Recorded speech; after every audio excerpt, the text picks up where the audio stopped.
गेल्या वर्षी झालेल्या अतिवृष्टीमुळे मोहरी तलावाच्या सांडव्याचे मोठे नुकसान झाले होते।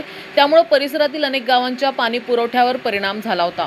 या पार्श्वभूमीवर जलसंपदा विभागामार्फत सुरू असलेले सांडवा दुरुस्तीचे काम आता अंतिम टप्प्यात पोहोचले असून कामाचा दर्जा पाहता ग्रामस्थांमध्ये समाधानाचे वातावरण आहे। सांडव्याची पुनर्बांधणी तांत्रिक निकषांनुसार करण्यात येत असून भविष्यात कोणतीही अडचण निर्माण होऊ नये यासाठी आवश्यक खबरदारी घेतली जात असल्याची माहिती अधिकाऱ्यांनी दिली आहे। नुकत्याच झालेल्या पाहणी दरम्यान विभागाच्या अभियंत्यांनी कामाची प्रगती, वापरण्यात येणारे साहित्य व उर्वरित कामाचे नियोजन याबाबत सविस्तर माहिती दिली। यावेळी उपस्थित पत्रकारांनी कामाचा दर्जा, प्रगती आणि पूर्णत्वाच्या कालावधीबाबत प्रश्न उपस्थित केले।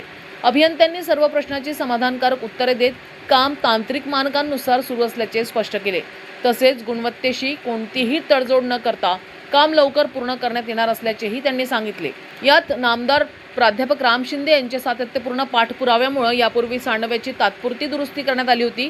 त्यानंतर कायमस्वरूपी दुरुस्तीसाठी प्रयत्न सुरू ठेवण्यात आले। रवी सुरवसे यांनीही या कामासाठी सातत्याने पाठपुरावा केला होता।